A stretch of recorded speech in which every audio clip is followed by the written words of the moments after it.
வணக்கம். எவ்வளோ நேரம்டா தான் பிடிச்சி வச்சிருக்க போகிற? இந்த கேள்விக்கான பதில் போக போக நம்ம பார்த்துக்கலாம். ரொம்ப நேரம்லாம் பிடிச்சி வச்சுட்டு இருக்க முடியாது. சரி, மேட்ருக்கு வரலாம். இன்னைக்கு காலையில் 10:41 ஒரு உச்சத்தை பார்த்துச்சு. 25,011. போன வாரம் அந்த 900 பாயிண்ட்ஸ் ரேலி அடிச்சிச்சு தெரியுமா? அந்த பயத்தை இன்னைக்கு கொடுத்துருச்சு. நேத்தோட நம்மளோட டேட்டாஸ் நீங்கள் பார்த்துருந்தால், மார்க்கெட் டேட்டா தான், நம்ம டேட்டா கிடையாது. மார்க்கெட்டில் வந்த டேட்டாஸ் 25,000 ஹையஸ்ட் கால் எழுதிருந்துச்சு. அதுவும் 1,75 lakh 72 + சம்திங் இருந்துச்சு. அவ்வளோ கால் ரைட் ஆயிருந்துச்சு. இந்த லெவலை உடைக்கிறதுக்கு சரியான ஒரு பெரிய மூவ் வரணும். இதுக்கு செகண்ட் ஹையஸ்ட் கால் ரைட் ஆயிருது 24,900 இருந்துச்சு. அரௌண்ட் 72-73 lakh கால்ஸ் ரைட் ஆயிருந்துச்சு. ஆனால் வே மார்க்கெட் பிஹேவ்டு ரைட், இன்றைக்கி +100 ஓப்பன் ஆகி மறுபடியும் கீழே மறுபடியும் மேலே போய் ஒரு ஸ்டேஜில் ஆல்மோஸ்ட் 250 பாயிண்ட்ஸ் ப்ளஸில் இருந்துச்சு. மார்க்கெட்டில் நிஜமாகவே பீதி கிளப்பி விட்டுச்சு.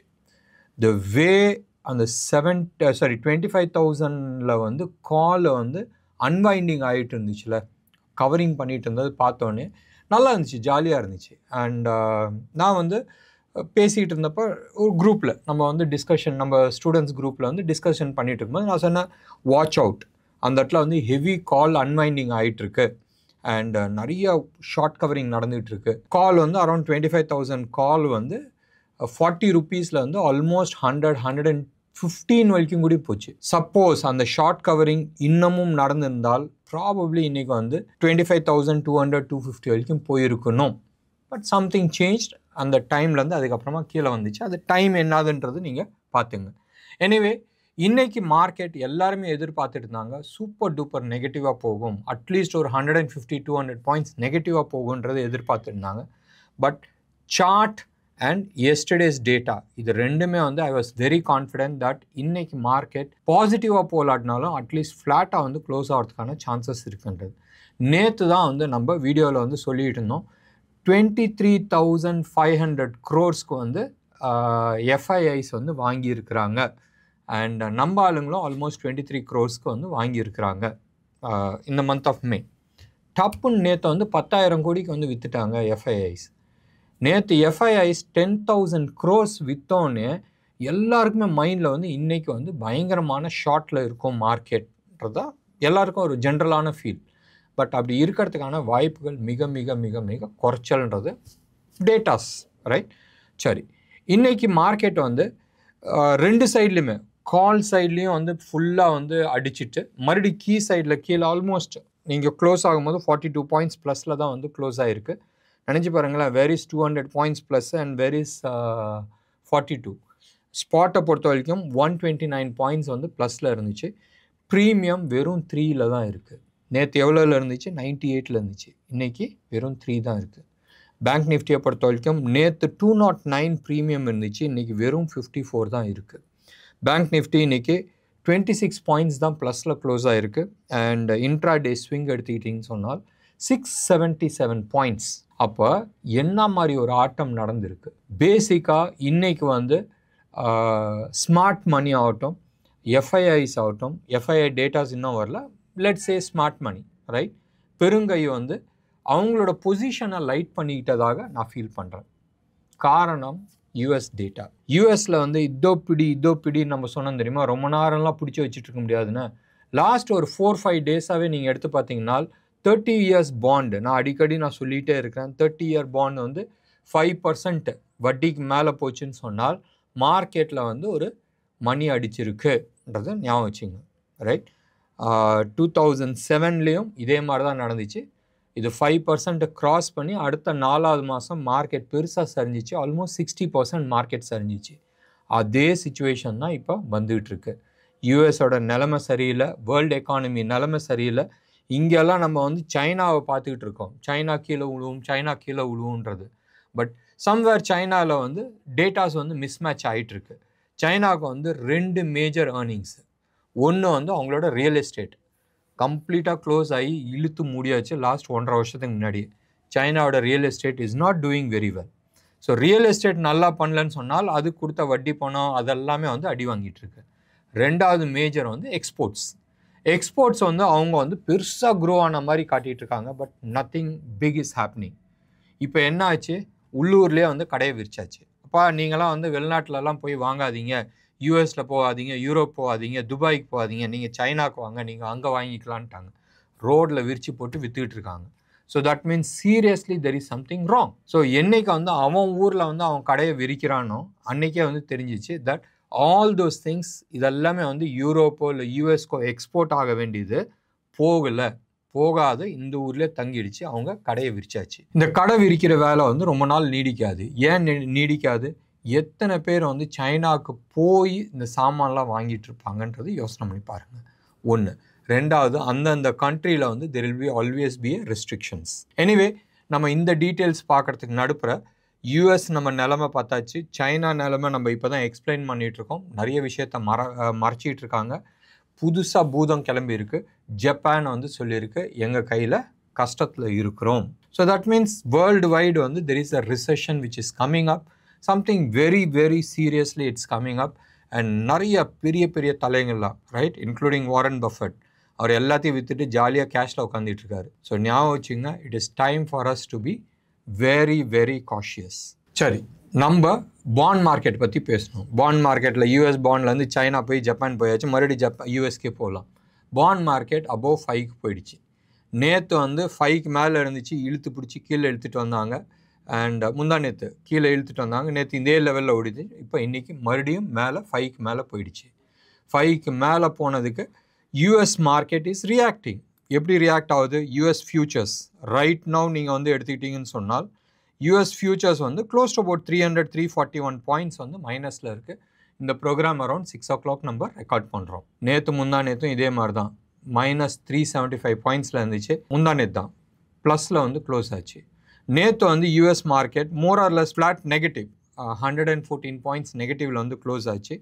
இப்போ ரைட் நவ் அரௌண்ட் 341 பாயிண்ட்ஸ் வந்து மைனஸில் இருக்குது. இன்னும் 2 விஷயமும் டேஞ்சரில் இருக்குதுன்னு நம்ம சொன்னோம். ஒன்று பாண்டு, இன்னொன்று வந்து டாலர் இண்டெக்ஸ் 101 வரைக்கும் போயிட்டு 2-3 நாளாக வந்து 100 ஜோன்லேயே இருந்துச்சு. இன்றைக்கி பிலோ 100 வந்துருச்சு. ஸோ தட் மீன்ஸ் எல்லாமே வந்து அந்த கோரிலேட் ஆகி வந்துட்டு இருக்கு. டாலர் இண்டெக்ஸ் கீழே ஆச்சுன்னா என்ன ஆகும்? நேச்சுரலி கமாடிட்டிஸ் எல்லாமே வந்து ஷூட் அப் ஆகும். கமாடிட்டிஸில் மெயினாக வந்து கோல்டு வந்து க்ளோஸ் டு அபவுட் $12 ஏறி இருக்குது. சில்வர் வந்து க்ளோஸ் டு அபவுட் 0.35% வந்து ஏறி இருக்குது.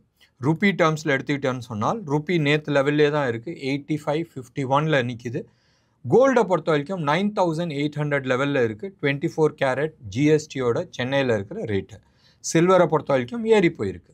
நேற்று வந்து 98,800 700 அந்த லெவலில் இருந்துச்சு. இன்றைக்கி ரைட் நவ் அபோவ் 1 lakhல வந்து ட்ரேட் ஆகிட்டுருக்கு. 1,200 rupees இது பர் கேஜி 999 குவாலிட்டி ஜிஎஸ்டியோட சென்னையில் இருக்கிற ரேட்டு. ஸோ மார்க்கெட்டில் அந்த டைரக்ஷனுக்கோசரம் வெயிட் பண்ணிகிட்ருக்குன்னே நம்ம சொல்லலாம். டைரக்ஷன் எங்கேருந்து வருது? யூஎஸ்லேருந்து வருது. அந்த டைரக்ஷன் வந்து நிறைய பேர் வந்து கவனிக்காத டைரக்ஷன் வந்து யூஎஸோட பாண்ட், ரைட்? பாண்டில் வந்துருச்சுன்னு சொன்னால் எஸ், நம்ம வந்து எச்சரிக்கை ஆக வேண்டியதுதான். இப்போ சைக்ளோன் வருது, சைக்ளோன் ஃபார்மேஷன் ஆகிடுச்சேன்னு சொன்னால் கவர்மெண்ட் வந்து இந்த ரெட்டு ஆரஞ்சு இது மாதிரியெல்லாம் வந்து கலர் ஏற்றுவாங்க, கொடி ஏற்றுவாங்க. அந்த லெவலில் காட்டுறது தான் எப்பயுமே. ஸோ அந்த கொடியை காட்டி அடுத்த ஒரு 48 hours to 72 hours வந்து மழை பெய்ய ஆரம்பிக்கும். இதே மாதிரி தான் பாண்ட் மார்க்கெட் தான் எப்பயுமே வந்து ஃபஸ்ட் அலாரம் பெல் அடிக்கும்.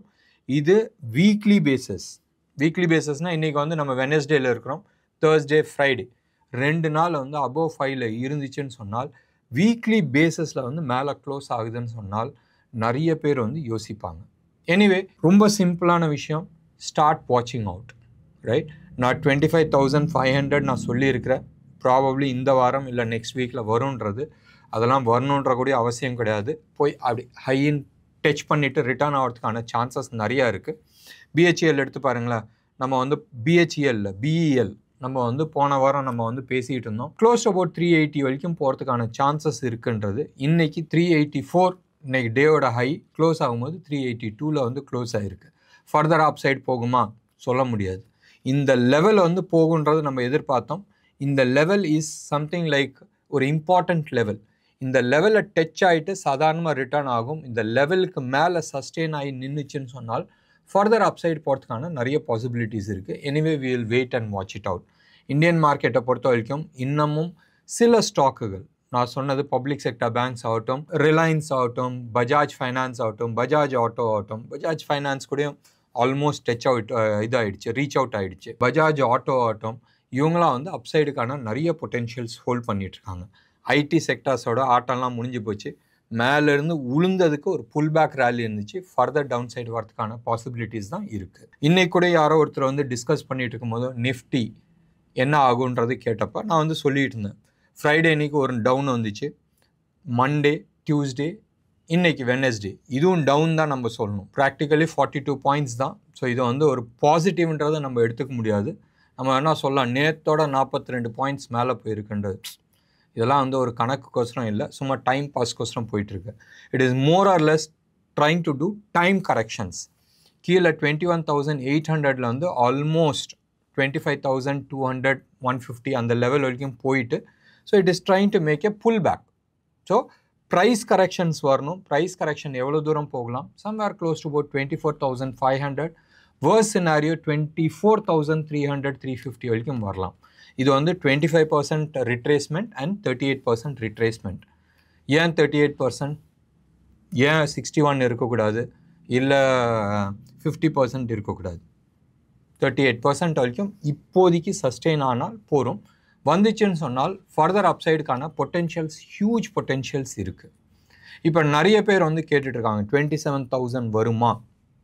Right, as of now situation looks it will கோ.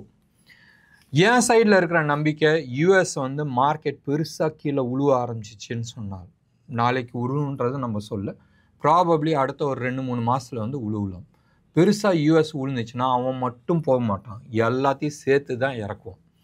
அப்படி இறக்கும் போதும் இந்தியன் மார்க்கெட்டும் இறங்குன்றது ஒரு சின்ன பயம். ஆனால் எக்ஸ்பர்ட்ஸ் வந்து என்ன சொல்கிறாங்க, யூஎஸ் இறங்குச்சுன்னு சொன்னால் அந்த பணம் பூரா இந்தியன் மார்க்கெட்டுக்குள்ளே வரும்.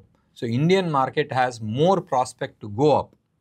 ரைட், ஸோ கோல்டில் வரும், நம்ம வந்து பிட்காயினில் இன்வெஸ்ட் பண்ணுவாங்கன்னு சொல்ல அவங்க வந்து சொல்கிறாங்க it will come to Indian market. ஏன்னா உலகத்தில் இந்தியன் மார்க்கெட் மட்டும்தான் வந்து ரியல் ஸ்டேபிளாக இருக்குன்ற மாதிரி சொல்லிகிட்டு இருக்காங்க. மார்கன் ஸ்டான்லி இப்போ தான் ஒரு 5:15-5:20 பக்கமாக வந்து ஒரு ஸ்டேட்மெண்ட் விட்டுருக்காங்க. பை திஸ் இயர் எண்ட், அதாவது 2025 கடைசிக்குள்ளே சென்செக்ஸ் வந்து 1 lakh டச் ஆகுன்றது. அது என்ன பேசிஸில் சொன்னாங்கன்றது தெரியாது, பட் சென்செக்ஸ் வந்து 1 lakh டச் ஆகும்னு சொல்லிட்டு இருக்காங்க. இன்றைக்கி சென்செக்ஸ் க்ளோஸ் ஆன லெவல் வந்து 81,500 அந்த ஜோன்னு வச்சிங்களேன். ஸோ 1,500 பாயிண்ட்டை விட்டுட்டுனா கூட 18,500 பாயிண்ட் வந்து மேலே ஏறுறதுக்கான பாசிபிலிட்டிஸ் இருக்குன்றாங்க. ஸோ அது 18,000 ஏறுதுன்னு சொன்னால் நிஃப்டி எல்லாம் வரும். Minimum 1/3 we are talking about 6,000. So 25,000 லெவலில் இருக்கிறோம். இங்கேருந்து 6,000னா we are talking about 31,000 points வந்து மேலே போகிறதுக்கான வாய்ப்பு இருக்குன்றது நான் சொல்லப்பா, மார்கன் ஸ்டான்லி வந்து சொல்லிகிட்டு இருக்காங்க. So anyway we will take this thing as a positive thing and let's go. So இன்றைக்கான மார்க்கெட் நிலவரம் ஃபுல் டீட்டெயில்ஸ் நான் கொடுத்துருக்குறேன். ஸோ செக்டார் வைஸ் நீங்கள் எடுத்துக்கிட்டீங்கன்னு சொன்னால் இன்னமும் பப்ளிக் செக்டார் பேங்க்ஸ் தான் வந்து பயங்கர ஸ்ட்ராங்காக இருக்குது. மற்றது எதுவுமே வந்து அந்த அளவுக்கு பெருசாக ஸ்ட்ரென்த்து காட்டல. என்ன நேயர்களே, இன்றைக்கி ப்ரோக்ராம் உங்களுக்கு பிடிச்சிருந்துச்சுன்னா லைக் பண்ணுங்கள், ஷேர் பண்ணுங்கள். டெஃபினட்டாக உங்களோட கமெண்ட்டை நான் எதிர்பார்க்குறேன். நன்றி, வணக்கம்.